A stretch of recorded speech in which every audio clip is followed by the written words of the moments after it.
Hallelujah. Ya, ia le tua nei tai au.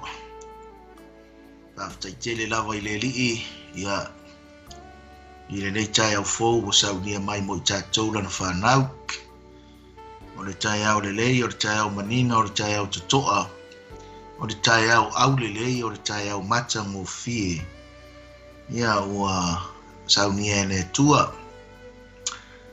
O le aso foi ua whaupopo i loto soifua mo le tātou wola. Au tātou ia i le leina lorangi ne tū mau. Ia o le tātou porkalame lona lua sifunu le ono le nei o le Faugagana o le Malo Isaraelu. Ia o le tātou tusi whaitaunga iai o le momono whai ngā tupu sifulu. Whai mua o le whai posifuma le whaa. Ai le i o tātou i le whapupoina o le tātou porkalame. Ia whaatalofa maufalofa atu porkalame ia te oe. Ia mai lo ni tangata, ia mai se foi o le au aunanga. Ia va se tolua ma le sunga i whaiwhiau, ia Pastor Mike Bretta. Tātou le mafuta foi ma le tina o no nisi o tūtuangia. Ia ai o nisi foi o whamai o le tino turou. Ia e whaftai le tua o lo whauau pēr tātou porkalame o le Faugagana o le Malo Isaraelu. Ia o whalofa mwhatalofa atu ia te oe le porkalame le suafa. Malo le suafa mawalunga. Le suafa siri ese. Ia ma le suafa mamana o le tātou wali o Yesu Keriso. O le na maliu e tongi o loina ai o tātou tangata. Ia ma whamangalo ia tātou msala. Ma toe te tala i le avano manuia o le atua. Ia te oe maunga i tātou uma. Ia e maise foi mo le tātou toe saufa ngā atu. I le manuia o le ola e whawa mau. Ia usaunia mai e le atua mo o i tātou lana whanau. Whatalofa atu, talofa lava. I le neita e au. Ia mai maunga tele se pa ia maunga iti, pa ia ma le Malo Samoa. So se tafa nei kerope. Ia po le neila lolangi o e mapapa ao ai. Ia mai se foi o e maua mai e tātou wala leo. O le Global Kingdom TV. Ia vi ia le li whatalofa ia te oe. Ia i le neita e au fou. Whatalofa atu li pa ia mane mano rau whainga luenga pa ia le atua. I le tōwhinga e lima, sunga i apostolo. Ia o perfecta, whaevangalia. Ia meise fo i o sunga i whawhiangainga o leo mamoe. Ia mawhai a onga. Ia meise fo i o wharitua ma a inga. Whatalofa atu i whaiwhiau lango. Meise fo i o awa o ti a kono ma o tō wharitua i vaenga o taitai. Ia meise fo i o komiti whaafoi o e kalesia e fia. Ia whatalofa atu fo i a te oe ta maa ma tina o e maua mai nei ana leo man nei whasaralaunga. I le nei tai au fou. Whatalofa fo i a inga o bōma e masani. Ia e meise fo ia o le maa inga. Ia martina. Ia maa inga o le porkalame. Ia talofa lava, whatalofa ptoi le ainga o Yesu. Ia le tala le lei i ta ape le lalolangi. Ia meise fo i o le whaoratanga tau tele le lii. Ia i lo tō soifua ma le tātou wola, whatalofa fo i le whanau whale nganga. Ia te la tō e o lo fia pea. E mai moa ia maawai. Ia i tātou porkalame le ngata le tātou Global Kingdom TV channel. Ia e mese fo i o le tātou na leo le maaola Christian Network. Ia i astofi taitasi. Whatalofa atu li pa i o le kalesia. Le Prince of Peace AOG maangele. Talofa lava. Whatalofa atu fo i. Ia i sunga i Prestenia o a onga uru a onga o whai a onga o fisa o a onga. Maise fo i o a onga tusi pa i a taitasi. Ia o tama mateine o rom whai on tātou iei whaitasi. Ia la leo. Whatalofa i wo o auna le atua mwharitua. Ia o maua ma le tātou porkalame na nei tai au. Ia e le i o tātou le upo le lii. Ia o le au sau nis tātou talo. Ia e amatai na eni tātou porkalame. Ia o vau a ue ro mātou batua o e lava o ro mātou batua siri lava. Le tua oe o tua o tupu oe o tupu ma le li oe o li. O le alefa oe ma le omeka oe o le amatanga ma le ngātaanga o le mua ma le muli. Oe o le tua na e whaia mea uma i le amatanga le urua i tangata o oe ua mafua ai lo mātou wola. Oe le li ie na e whaia mea uma lava e iai ia le nei ala leo le tua e meise fo i o le nei walawina ma le nei porkalame. Le Faugagana o le Malo Isaraelu o le whaamanacho o le taulongolongo mai ne o le whiau. Le whiau se i tu mai le li ie ia te mātou le whaatara le ina o le whaasoina ia maafianga o le Malo o e tamai le lalolangi nei. O lau nuu na e tō fia o tangata na e filifilia o lau Malo lea le li ie i le lalolangi nei. Ai mai se fo i le atua o tangata o i mātou o watali i mau wafafine ina ua iai i mātou le tua i le ainga lea ina ua maliu ke riso Yesu tanu mia mato e tu manu Malo o le mātou wara rei Malo e whaafitai ne nei tai au le tua se avanoa le porkalame whaafitai le tua o no auto finga mau walawina whaafitai le whaalinga whaafitai lau whaamanuianga i le ana leo e meiso paanga whaafitai lau whaamanuianga i lau au auna ia Pastor Mike Masara ma le whanau meise fo i au auna umolo ngā lulue tai lau whaamanuianga i lau auna ia Fredri Matisse ma le nofoalo e meiso le kalesia le loftu noa ia vi ia o e whaavau tai lau whaamanuianga i le macho e kalesia Prince of Peace e meiso le aonga tuspa ia mo macho wo mai masani ngadue mai lo mana tatou maoe a mata ina ina nei porkalame le tua i lau upu ia so ani mai macho mo se mea o ngai lau upu le nei yaso. Father, we thank you and we praise your wonderful name. We thank you for this great opportunity. We thank you for this program and the vision, O God, of this channel, Lord. We thank you for your word. We thank you for your anointing, Holy Spirit, in our life. We thank you for your people. We give you all the glory and the honor. In the mighty name of Jesus, we pray. Amen. Amen. Ya, vi ia le tua nei tai au, whaafitai le tua ono le tātou porkalame, whaafitai fo'i i le sunga i le. Whaatonu ono tātou porkalame, sunga ia Pastor Mike, ia mo le avanoa wa tuina mai. Ia mese fo'i o tai. Le whainga o tātou porkalame ono nisi fo'i tōtuangia, ia i le walawina, ia i le li. Ai te whaatalofa mo whalofa atu ia te oepe a whai o lea whaatoa e maua ma tātou porkalame, i le nei tai au mai sa moa sa mo sifo sa mo sae ia ai mai se fo'i o Australia o wa i America ia o New Zealand nei ia meso nisi o tunu o le lalolangi o te ele malosi o tātou global Kingdom TV ia ai mai se fo'i o le nu o Isaraelu whaatalofa atu pia whai e maua mai ana tātou missionary ne a fine ia Ereline ngā soronga mai se foi o le fita ia o le sunga ia Vincini Smith ia ai mai se foi o nisi ia o lo ia i tonu na tunu o Isaraelu o le Faugagana o le Malo Isaraelu nei tai au le bobono fai ngā tupu e sifulu fai mua suma le whao lo taranoa mai e le oti o saulo le oti o le tupu le o saulo ai na si mai le taua e Filistia ia Isaraelu ona sosola leo tangata Isaraelu ai luma o Filistia o pa ui na tau i le maumau ki le poa ua manunua e muamuanga fai pelua o turi tatau Filistia ia Saulo ma ona talii ma ua fasiotia e Filistia yo na tana ma apina tapa ma makisua o talii o Saulo fai petolu ua mamafare taua ia Saulo ua maua atu o ia e tangata whanawhana u ma ua manua o ia i e na whanawhana pe poe wha na whai atu leo Saulo i lona soa tau i nātoa e ia lau pelu ma tutu i mai i a tiau ne i o mai nā tangata le peritoveina ma whaaleanga mai i a tiau a ua le mawhai lona soa tau a wā ua tele lona whewhe ona tango i leo Saulo i le pelu ma whapa ui o na lunga, whai upe lima. Ua vaai lona soatau ua oti saulo ona faapa'ū fo'i lea o ia i luga o le pelu ua oti ai faipoe ono. O lea ua oti ai saulo ma ona atali'i e to'atolu ma lona āiga uma ua oti faatasi faipoe fitu.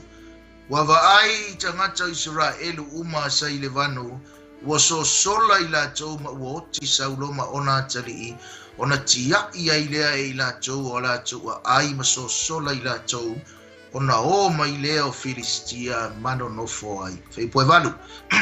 Ua o'o i le taeao ona o atu lea o Filistia e tatala ofu o e na fasia ona latou maua lea o saulo ma ona atali'i o lo'o ta'atitia i le mauga o kilepoa faipoe iva.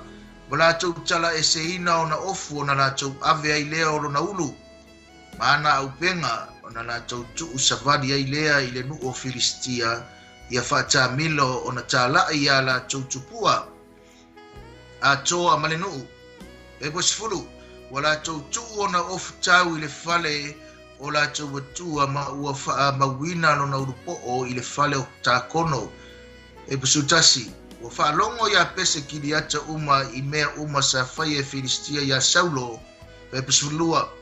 Ona tutua i lea o tagata totoa uma ma ua latou ave le tino o saulo ma tino ona atali'i ua au mai iā pese na tano o latou ivi i lalo o tapaneto iā pese ma ua latou ana popongi ai aso e fitu faipoe sumatatolu. O lea na oti ai saulo ona o lana agasala na agasala atu ai i le ali'i o le afioga lava a le ali'i na ia le usita'i i ai ua sa'ili fo'i i le aitu vavalo e fesili i ai faipoe sumatafā. Ua le fesili atu i le ali'i o le mea lea ana fasiotia ai o ia ua liiua fo'i i le malo ma tavita le atali'i o Iese. Fa'amanuia le atua e wala le faitauina ona na afioga pa'ia ma ia iate ia pea lona vi'iga nei maso'uma e o'o i le fa'avavau lava amene.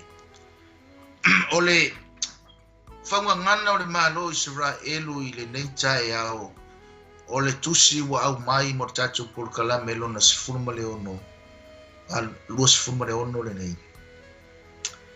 O le whaafitai le atua ona o le maua o le avanoa i ala leo ma le auala o feso'ota'iga.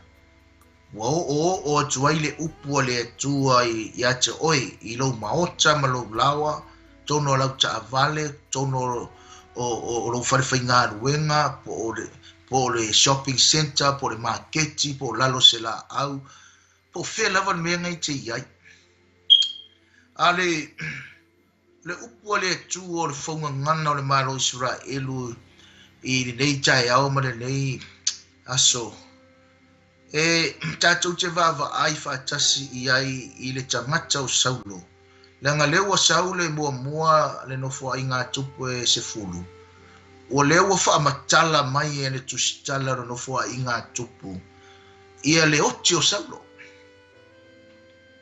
ai ana alu tatou fa'asoa i lenei taeao ai a maua soutaimi o nga e toe silasila age lea i le tusi o le muamua le Samuelu mataupu e 12 mataupu e 15 mataupu e 24 ma le mataupu e 3 muamua le Samuelu mataupu e 12 mataupu e 15 mataupu e 24 ma le mataupu e 3 ia o inao le la yainisi whamatalaga o le tatou polokalame le nei taeao. Mai le tala le tusi paia e le tusi le faitauina ua si'i mai le tau a Filistia ia Isaraelu. Ona sosola lea o tagata Isaraelu ai luma o Filistia ua pa'u'u i latou i le mauga o kilepoa ua manunua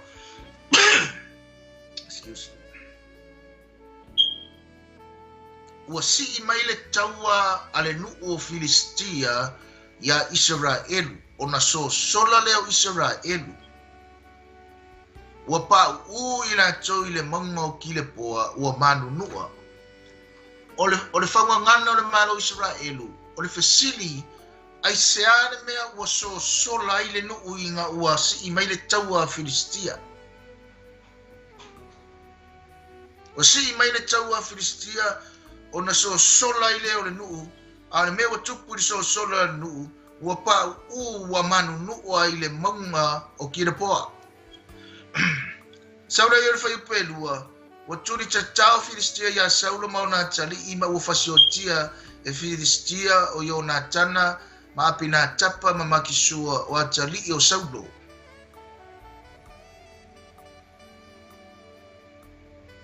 Mai le whai poe tolu, ua mamawhare tau ia Saulo, ua maua atu o ia e tangata whana u, ma ua manua o ia i e na whana, whai poe wha, ona whai atu leo Saulo e lana soa tau, i nā toa e ia lau pelu, matu tu i mai i ati au, ne i o mai tangata le pero tomeina, ma nā tau whao o mai le leanga i ati au, aua le mawhai soa tau ona ua fefe tele. Ona tanga o leo Saulo, ua se i lana pelu, ua whaatu ma ua whapa ua i lunga. Ua tiro atu le soa tau, ua oti Saulo nona tai. Ona tanga o tufoi leo i lana ia pelu, ma whaatu ma whapa ua i lunga, ma oti ai.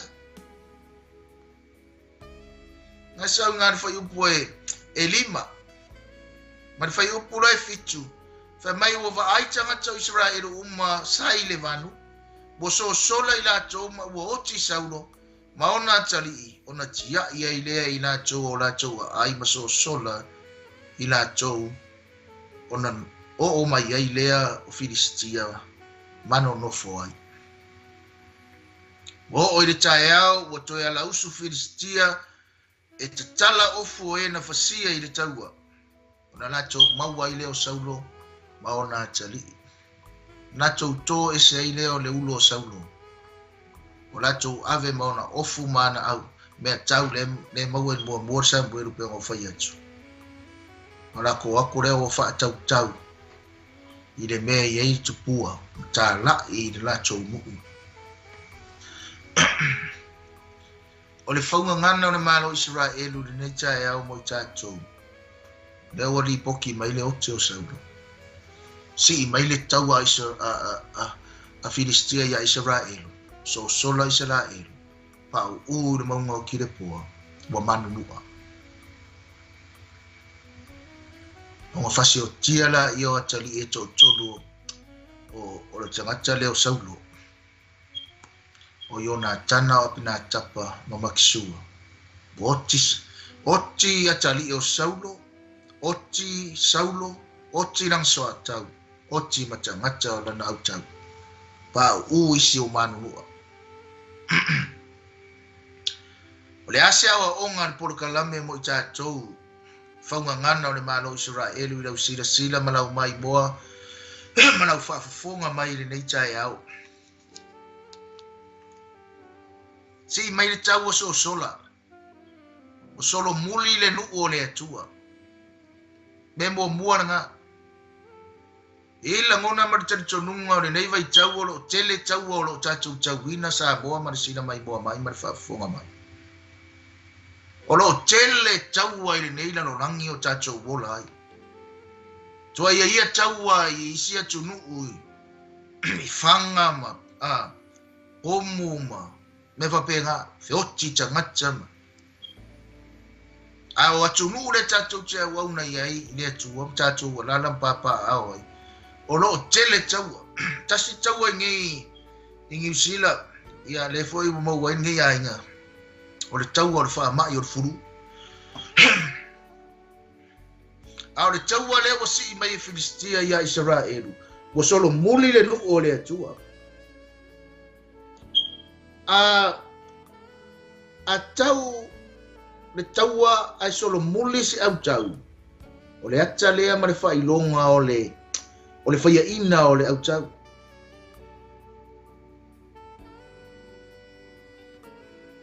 O le whaia ina o le au tau. Ua retreat le au tau o Israel.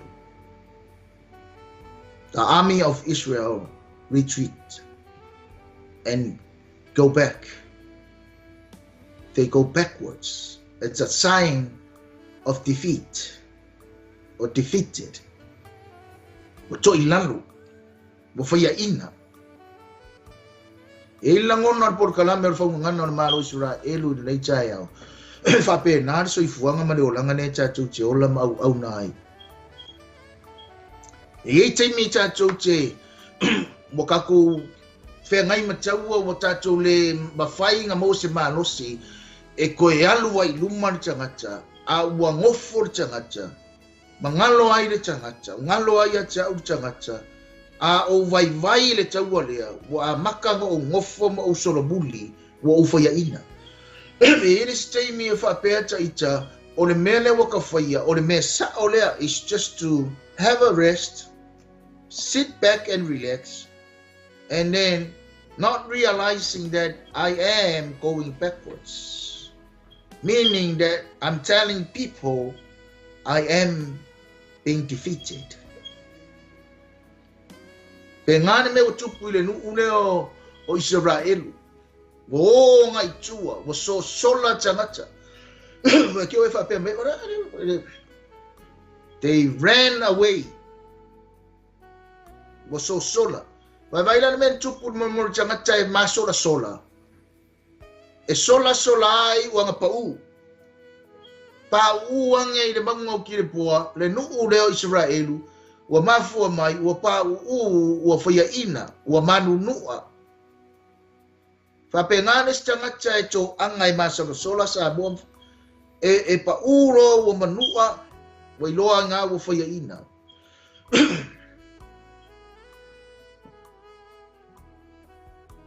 Taunana i whaata mai i le tupu leo saulo.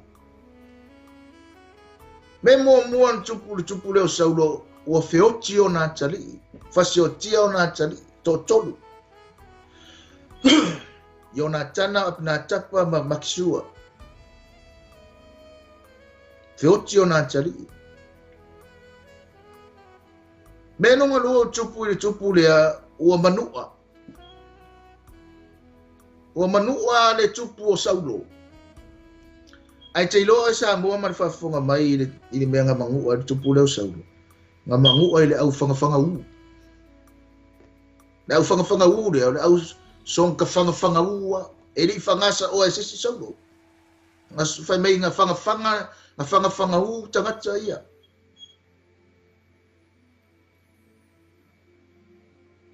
Me longa tonu ngā tupu.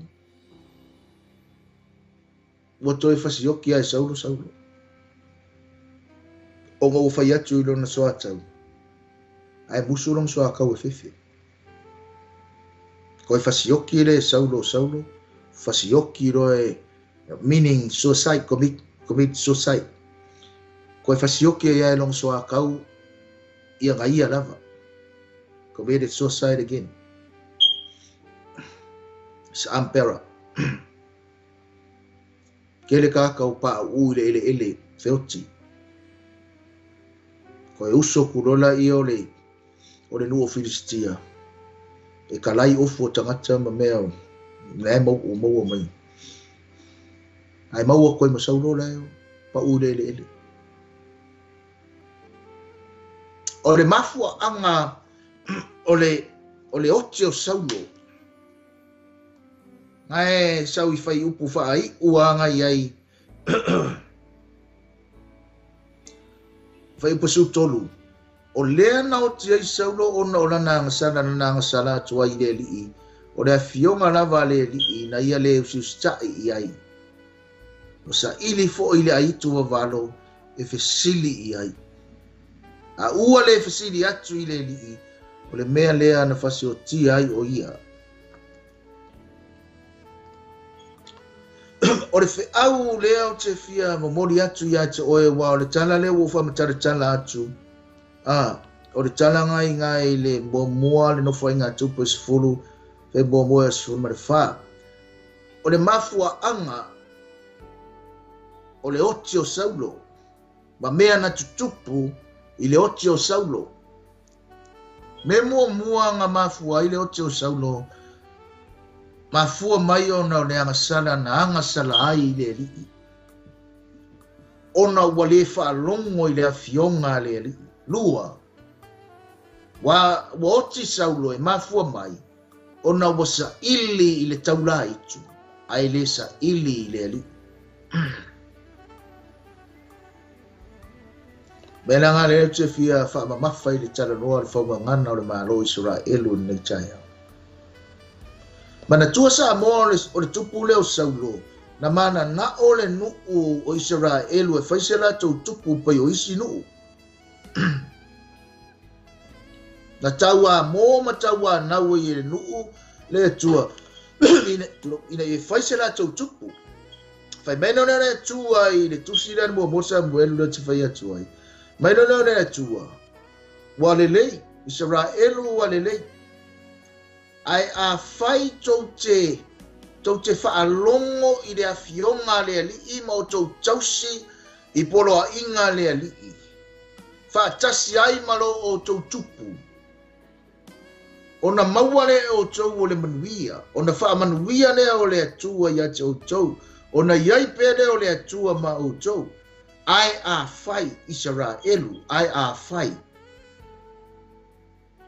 Tau te le whaalongo I le afionga le ali'i, ma o tau whaatau te I le afionga le ali'i, ma o tau fuwale I le ali'i. Whaatasi ai malo o tau tupu, o na o mai ai lea o le toa sa o le ali'i. A o mea umaia, na soli e le nu o le atua, ma soli e le tupu o le nu o le atua. Nai te mana tua le tala ina ua mai le whea ua le atua e avi a saulo e o e fasioti a meleka. Fasioti uma wha umatia mea uma lava. Just to kill and destroy everything and everybody. Pare ai anga alu saulo ma o malato fa umatia Amerika, ai fa sao le tupo Amerika ingo ya akaku. Fa sao mamanu pepeti mamanu lelei, ngai ke sila fia chala.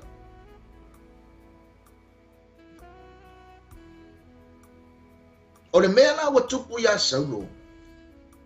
Wa le fa alongo I le afionga le atua. Wa le fa alongo tuai matangata o le nu o le atua. A wa fai lava le me manatu ya saulo. Lenga ko e ralu I Isaraelu, ma whai aku ia sau. Ai tara loa mai saulo o mea le lei e mai whai taulanga I veli. Ia whai mai rola I o le 𝚟𝚑𝚙𝚢𝚎. O leu stai e siri lolo ngā o le mamoe. Ai siri whaalongo ngai lo taulanga. Me mua langa, mai tau mai la mea le tatou porkalame le nei tai au. Nga kuli saulo e alu e whaila fionga le ali'i. Ai waku saulo, ua le whaila fionga le ali'i. Ai whaila nga manatu. Whaila nga langon. He went there, King Saul went there, and he did not obey the will and the call of God in his life. And he did his own will. Longa manatu, whailo na manatu. Ai tu'u le me fina ngalo I le atua. E whape ngare langona o le whiau o le taunongo longo o le Faugagana o le Malo Isaraelu nei tai au. Sa mo ma le whafonga mai, o le tele o te ngata wala o wina I le nei vai tau. E o foila ia ki au. I'm very careful to say this, because o ngā o te ngata wala wina. O le tele o teimi, o le pei o le downfall I le tangata.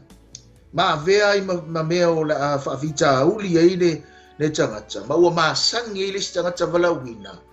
O ngā o le aluai le wala awa le atua. Wa le whaia le mea e wala e tusa ma le fina ngalo le atua, ma le wala wina le atua.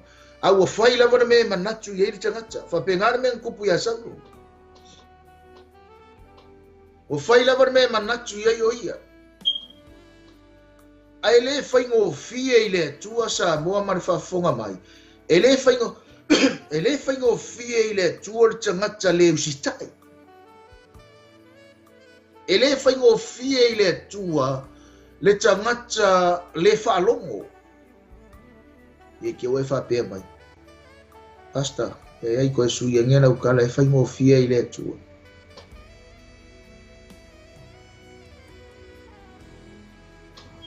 Yes, it's easy to e sui e le atua tangata, e sui e le atua le whaingo mea, e sui. But o le atua alofa, e alofa ai le atua tangata. Le winga ngalo tala le whai atu. Al tangata leo saulo o wale usitai wale whaalongo I la fionga le atua. La winga no tala. O ngā e lei whaapea e lei whetalai le atua I le nuu leo Isaraelu malana tau tupu renga manga oai.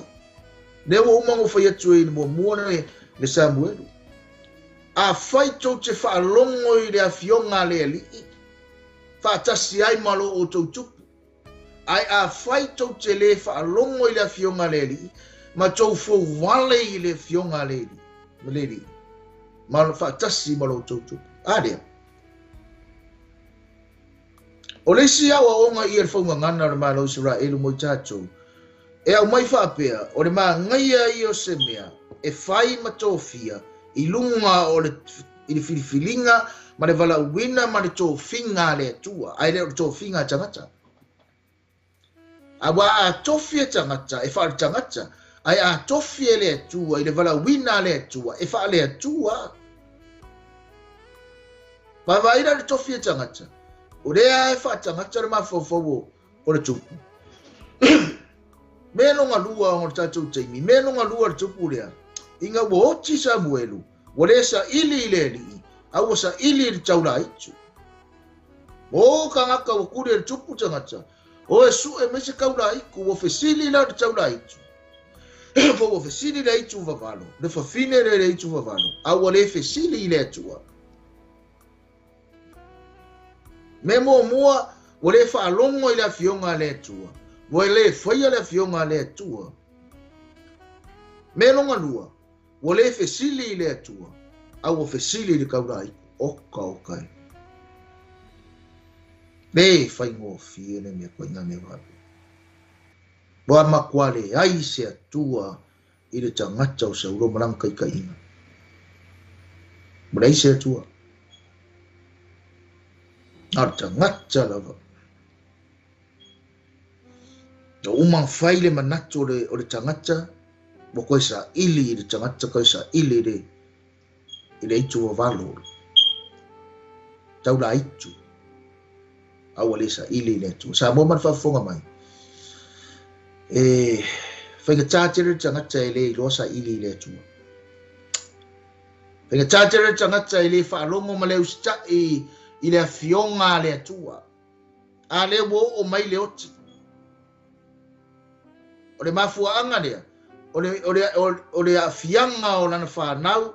O le afianga o lona ainga. O le afianga o lona nuu. O le afianga o ngā kangaka I e muri aku. E mafua mai o ngore kai I lea o sauro. E lese kai I lese kupu le lei. Pe e fōringa mai pēwhai kau I le history o sauro e tono tuspaia. E makau kia fo I le whao ngā inga. O le tupu leo sauro mai le amatanga o longa wala winga pēwhai tau iai. Matau tia le amatanga o longa wala winga. Leanga sa iai le atua. Sa I loa sa ili le atua. Sa I loa whanangolango I le atua. Sa I loa le atua I lana taita inga. Nga iai la le atua. O le makau kia la le whao ngā anga o tangatare. Nga se manonga mawhau. O uma we e nange langa valau bina. O se ai mano na mafau I whao ngā ina e le atua. Let me tell you something Samoa. Mari whafonga marisira mai moa mai. E whape nā le tero tangata le vai tau nei. Tua ia whafo atu o le sio manga o le ngā ruenga le atua. E ile si tangata. A ma wa e le whao ngā anga e le atua. O ngā se le o le loto se le mafau whau. E eira ni tara tusu wha ia whapea, e le leire mea whaingale e le isa o le amatanga, a isa o le whai unga. Langa e le o le amatanga a o le iunga. E le lei pea maka mai pea e le anga le amatanga, pe o au. A e le lei ni whai unga. A e le anga pea a le lei. A e umangi whai unga wa, mo le anga. Anga matau tia fu le whaanga anga e le tua o le tupu lea. ai nga wo o mai te muri se ke le masala fai do bone tu ko fo I mai ai le fa longo le fionga le tu fa pengan te ro tanga te re ke mi ma ngai mai fa ngai ai e maka ukia lo me nga ke fa ia ko ngor fa lo kanga ko ngor mu de ai ngo le tu le tala no atu e maka ukia lo fa nga se lo mo te se le lo ko fa ia se le ma fa e fa ia ne ngai va ai lo da io se masasi ke le la le fa le to mo ia le ustai le finangalo le atua le ustai le fionga le atua ai fai le manatu fa le tangata ai va ai le manatu fa le tangata ko e su e mai ai le atua le loto pe mo e le lo asa ili atu le atua ai sa ili le kuvalo memo buana na tupu ile mene o le afianga o le meka o le faparangi o le influence the influence o e maui mea tātou te o ai. Se talo whangene tu so adi mai, a mata tu ai tono le whare nei, ia maru atu I whafu atu, le afianga o tangata. Le afianga le tupu I le se mane angasala le tupu, wa fia tu ai mane nu o le atua, langa po se ma angasala ko ai mane nu o le atua, o whaia inga. Le uso sola, le peo mo whamatala atu. Sa moa mar whafonga mai. So se tangata le usita I le fionga le atua. So se tangata e se iluma o le atua. O le tangata rena ele mangu malo longa o langa. E whaia inga longa o langa. Whaia inga e fōringa mai pei o le upo tuspaia mara upo le pese tamar machonu. Pei ngā o ngā ria I mai le kai au. Pei se puao e alia I maritai au. Ai koe mou. E pei o le funga fungana e kupu mai le tai au. Ai o aku le uli o mangu. E whape nā le tangata. Ele o ilofo I le tero tangata. O le mea le mafua anga le ling whape ngā leo langa o le tangata. E mafua mai, o ngā o le leo si ka I le upu a le atua. Ai eisi si whawhita auri piko siri ngangu merekasi ka ngaka whaora inga. Ma ka ngaka lolotu, ka ngaka ka ua... ka ngaka kerisiango. O le whawhika auri pe ango whakawhirisiaso. Whawhita auri merekasi area. O le leto anga e whaitau le upu le atua. Whaalongo ma whai le upu le atua. Me ngā whai meira apostolo o Iakopo. Whai mei ele ngata inga ia tatou. A vea tatou mata ngata whaalongo. A ia tatou. Vea fui tatou mata ngata o e whai le upu le atua. Whawhitai lau whaalongo, whawhitai lau whaitau, whawhitai lau suesue. Ale me piko siri lava o le fai o le upu le atua. Fai le mea la fina ngalo I le atua. Fai le mea la fai mai ai le fionga le atua langa o le atua lea. As the apostle James said, not only hearers of the word, but also doers of his word. Le upu le atua e fai. Langa e anga kele mele o le fai o le upu. Ai fai le manatu. Nacho tangata. Ai maa ngai ai le pēr fai le upu o le atua. E ona fai a inga tangata I le uska I le upu o le atua. A fai la ngai ke whapea. Pore ha mea ning whapea lo ua o langa. Pore ha mea lenga. Ele le isi keimi ai le anga isi keimi. E fei fōringa mai e alu I luma I lisi aso. Ai o mai lisi aso peo. O le alo inga o kala whai mai alu I luma lisi aso. O lisi aso o fia. O lisi aso o whangoa ngoa. O lisi aso o peo mawhaku mai la ua venga. Koe siaki ngā o e koe siaki ngā. Pe ise upo le atua. O whai kau whapeo. O le ara mafua anga o umangi mea umare mu. So sora ngu pa o ngu man nu anu. Oki fa ngau, oki kama, oki soa kau. Koe o maia, filiskia, koe ave le ulo saulo. Ore har mafua anga o ngi mea. Mafua mai.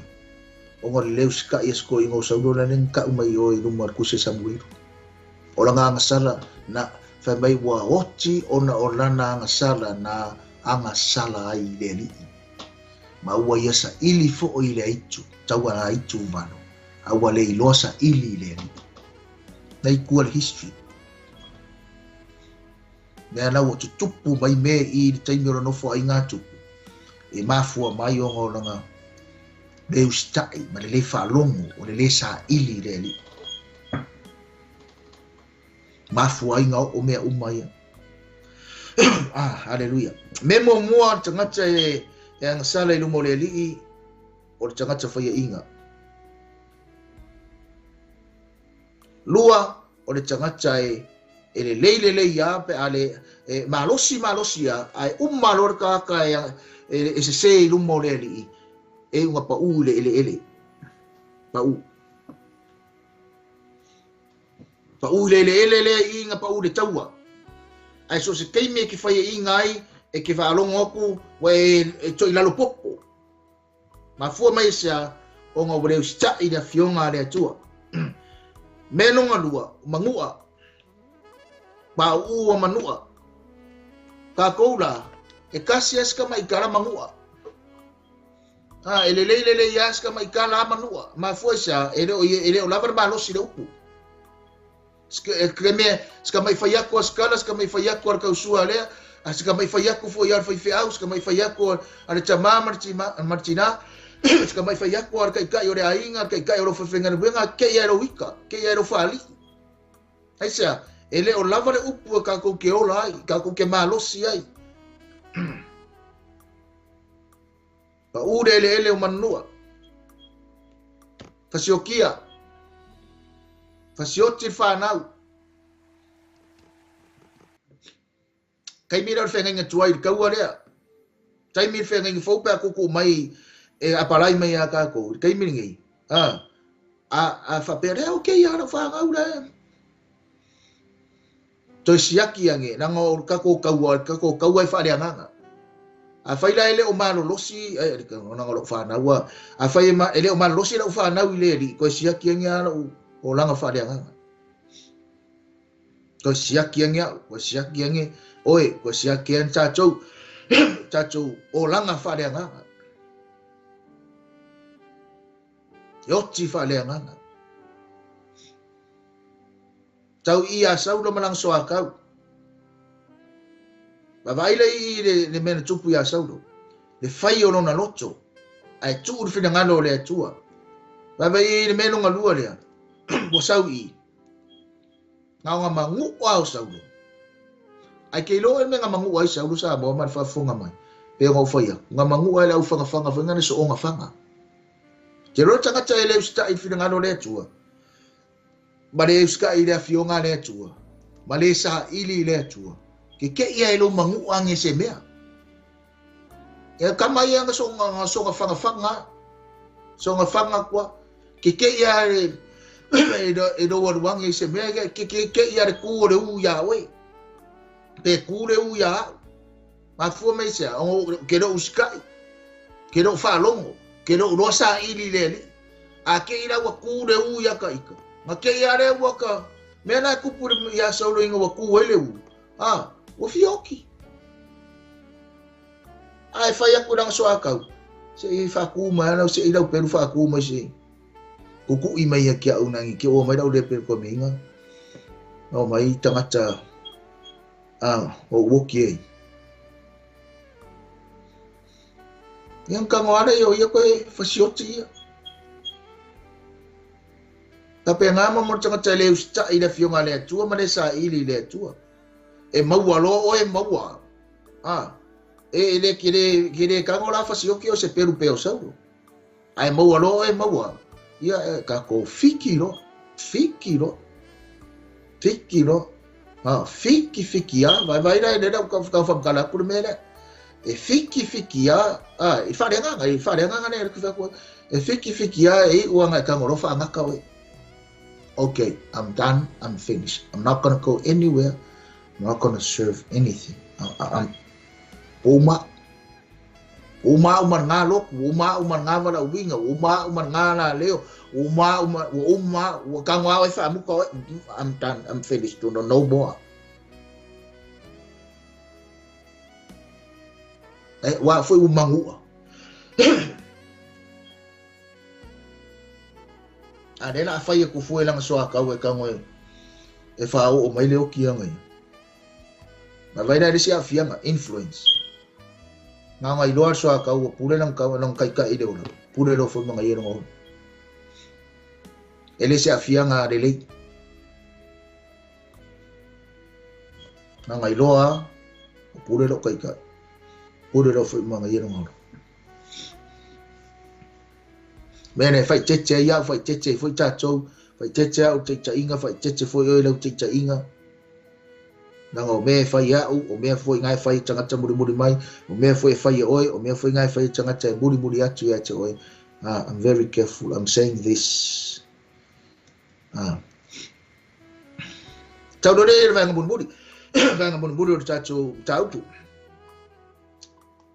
o to tele tangata Isaraelu o pa u ile ele ona de taua le taua mo kua kele le fai inga o Isarael le fa longo da fionga le tua o le sa ili le tua bere yaso tu la awa tu fa ngana na Malo Isaraelu ya te oi ma o mai chacho uma e o asa mo e o tangata o le nu o le tua Tangata nga filifilia ele atua e kasi a le principal le atua whaalongo po le whaalongo. Ea fia Isaraelu, ea fia i matatou. Nango kako Isaraelu whaaleanganga. Kako e whaapipi i aku i le ngu o le atua. Le ngu o le atua ma le Malo le atua le larolangi ngei. Ko fia ele atua. Langa ele pipelo le atua nanga upu. E o foi o le o lo wala I Malo mo lo wala I Malo inga wa wina mai ele tuoro na lo pelo Yesu ka koso o kanga le pengo fa ku lisiaso o ka koso o kanga le ka ku ki o umai le langi ile lo fatu no le tua danga fa mai se le se lo fatu no le tua ngai fe ngai tuai ala ka fa ku ki o le lo fatu no nga le tua ngai fe ngai tuai le nga winga mai Yesu le fe ngai fo ai ese la de fainga ele tua le loftu no le tua de fenga tuai ma de fainga le loftu no de fenga fo nga wa winga mailo na alo Yesu Keriso but Jesus was there ma ya Yesu le matanga nga ele loftu no le tua le matanga de fenga tuai la ola ya ile lofo le tua tonu nga fenga tuai e o ai de taimi o fenga fo ma de tusi el faringa o tusi ale arkenese o tusi el faringa o le onga ko kongu o le kusipa ia a koanga e a kao fia a koa I mea uma tusi ono sumane ono o le alofa tu no o le tu. It's all about the love or the grace of God and the center of the Bible is Jesus Christ. I mean the center of the Bible from the book of Genesis to the book of Revelation. Le alofa tu no o le tu. Vai lai me le pe ngo fa atu ai ai mo ngata le usi tai mare fa longo ile atu male sa ili ile atu ele I umai nga nga failo nga bangaku na o ngo ko kele ka ngaka Isaraelu pa u ile o ngo le faia inga mare ko ila no popo ile ngu ure o filiskia ngala usu le o filiskia mere uloga nga fa kanga ile atu me le o le si fe aure mo oi ma mai chacho ni cha ya ia wangi kako le usta ile tua awangi kako alo ese maso sola ese male tua aisia langa e ngalue le tua yonala e ngalue le tua e fa tanga ile tua me tutupu ilo so ifu malo wona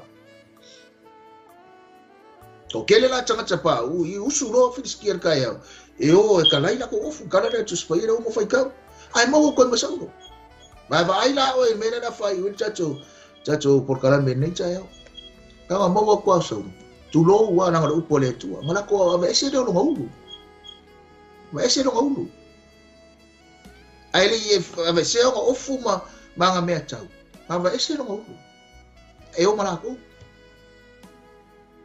na winga le me o vai ku le li ima tapena por kala me sa ile ku le li ima o le ulu ale o saulong whaonga se turou.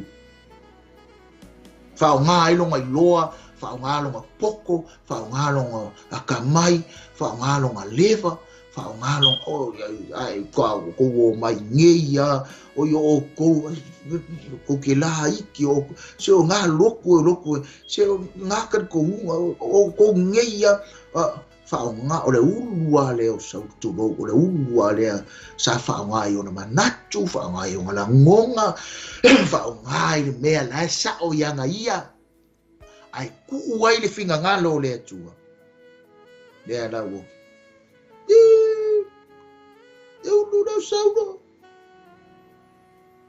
po mala ko whakaukau makala ia le ulu na kupu le ulu na e ulu ale ang whaonga ai kuul le fina ngalo le atu. Faugagana o Malo Isaraelu mo oe mau mai tato umana nei tae au e le anga te le usta i le afionga le atua sa moa marfafunga. E le anga te le fo i le loa sa ili le atua. Rano ingarup sa ili le atua. Ai ngofor kai au ilunga faisau talo. Ai moe le po faisau talo. Faisau anga pongi, faisau faitau. Faisau whanongolongo masau mai moa mai. Faisau walu e fai. Lofan tua oi, lofan tangata. Peo ngo whea kuru vaso kia ngei whaftai tele lava i le atua. Ese le au ngāre upo le li. Ese le au ngāre upo le li. Whaftai atu. Ia vi ia le li i anango mentioning kuar me lea o ngor tahu o tato porkalame. Whaftai le atua, whaftai a Pastor Mike. Ia mara porkalame, me se fo tapua inga ne tunu. Ia me se fo Ionisio. Au na le atua lo te talo mai. Ada winga au nau tada le whai atu. O le au ngā o le porkalame ma le au ngā o le upo le atua.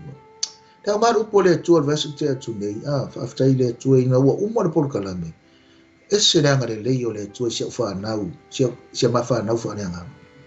Ma le ma whanau ma tua. Na winga le o whawhetai le atua. E le whapeo whai atu o ngō le ma o le ekalesia ma le ma. Na winga na utana le whai atu ia e loa ai ma e mauti noa. O lo au ngā le fionga le atua. A tonu foi o lo au ngā le fionga le atua. I niso au nā le atua. E o lo e alu e te anga le lei e pe ngō whai atu mana tua le au sa le vi. Il vai aso nente atu nei. Ole mano winga no tele le fai atu ole anga le lei ole atua i se ma ua whanau le i le ai mese ai la to e mai moa mai ma fia i porkalame. E se le au ngā le upo le li. E umatu le upo le li. A mese ma whanau whaatino mai le upo le atua. Whaatino isi tangata le upo le atua. E vi i ai le atua. Au lau lui fo i atu oele te lunga le ala leo le nei tae au. O mea le na utanga e vatu i atu oele nei tae au le fe au lea o le taunongo longo o le Faugagana o le Malo Isaraelu tato porkalame nona 2 le ono le nei. Ia e loa sa ili le atua. Ia e ola i se o langa sa ili le atua. Sina au tamai tatalo nanga yele yele talo umi yele tamai talo yele talo le oa yele talo faiso yele talo masani yele talo walifi lunga lau talo yele talo e te alu talo sau talo e te moe talo e te nofo lunga talo e te ai talo e te launga talo e te pese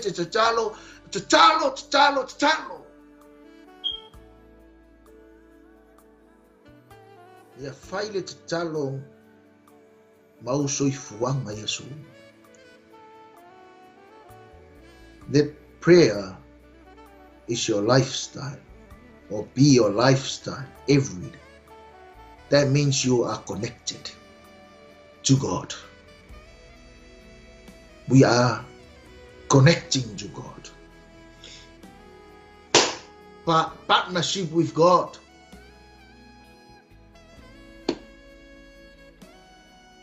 Pi mau i le atua. Sa ili i le atua manua mau o ia. Aua te sola. Aua te atu taunga mau. Aua te musua i le li. Aua te fiu o fia i le li. Fai oe fai mao. Ma tagata e fia e sa ili le li. O le tagata e fia i le li e fia e sa ili le li. E fia mai fo i le li. Ia i loa ma o loa fesili le li. Na se me fai fesili le li. Fai le li. Nga fe mele atua. Le anga o tau. Te le me tu te mana na oi. Tu te le ole mai ai se mea. Aia ko wole mai. Ki fo inga. Tro. To anga tu il fai to ale li. Nanga so se keime ke kui ai. Pe valua po pe a. E makana ar fai ko ale li mo ai. To anga e fala au i le li. Nanga so se keime ke vala au ko i le li. E tani mai le li. Ia e losa i le li. Dua. Ia ka ko fa longo mo ska i li. A fionga le li. So se keime mai se a fionga le li. Na unga, mori mau, ala leo, ka lai, e fai kau, mai susue, fai tau, fa longo, mau ska i la fionga le li. Me tolu le la o fa uma koe no tala ngai tai au. Ia e fia e ke fai le li e, mai sanga upu mo e. Mai sanga upu mo a. Tele fo ia taimi no ka ika o langa wala uina. Ki ofo le nunga ne kai au, whakuro i le li, talo i le tua, whairewi inga i le tua, whafta i le tua, whakuro i le tua, lofa mai. So ngi mai ngi aso. Ka o maoi. Mai sa upu moa. Ese la wala e watu i le upu ia te oi. A ele maua mai le nganga pa i o le tua straight a kwa iawe, ke maua pea whai kaula kusi. Ke maua foi pea e whalongolongo mai kako ala leo. Ke maua mai sisi. Ke maua mai se launga. Ke maua mai pea fia e ka kasa upese musika whaolainga. Musika loko. Ai ka musika laulangi. E nene ke mo ile li. Pai ai Yesu me se upu mo e. Pea ngang pa ia ka ngoi drop mai se out a message for you. Every single day. Anga le yatu le atu ma soso ami atu le atu. E le lei le whaalongo mausta i le fionga le atu. E le lei le fesili ma sa ili le atu. Iova irai, Iova nese, Iova saloma. Iova si ke no oi. Iova sa pena painia. O le tua malosi. El Shaddai, El Adonai, Elohim, you are Jehovah, God, our Lord. We thank you and we praise your wonderful name. Thank you for your people. Thank you for the program. And we thank you so much for your word. What a word for us today. And we give glory and honor to your name and your name alone to serve it. Whaftaile tua iu tangata, whaftaile polokalame, whaftaile upu, whaftaile whamalolonga, whaftaile whasaulotonga, whaftaile whaolatanga, whaftaile whaunga, whaftaile mana, le poto mane atamai. I ia oe whaavavaule i ile ala leo. Whaawau pea u whaamanuianga i polokalame o tutoyo nei aso ma nei vai aso. Meisio ala leo umane li o lo tau alanga i fe au o le malo. Whaamanuia la o fio le li au au le tofi. Ta mama tina ma tutua. O e o lo whapena na ma i lau whaamalo longa Yesu. Lo whangia lau whaola tanga i whaola ina tangata. Whamuia lau no. Isaraelu le li. Manuia le tua na misionaro et fita. Manuia lau no le tua. A meisio sa moa mani nei atunu. Manuia i macho uma i no walofa le Yesu. Whamangalo fo se upu o se se. E ato ele vi inga e whaavawa. Whaaftaitele tama. Amen. Ia, ia le tua whaaftaitele lava ia ato oe. I lou mafuta ina mai o tato porkalame. Wa whaatanga lo taimi tā ua o na siri na tā ua ia ato oe. Lou fia whaalongolongo ina fionga le li. Whaamanuia tele atu le tua ia ato oe le nei tae au. Whaaftaitele lava i lou tatalo.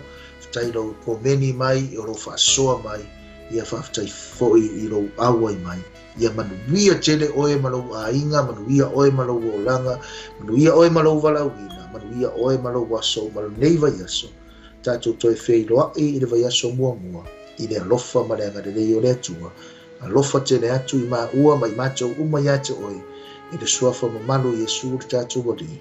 Amen. God bless you. Shalom.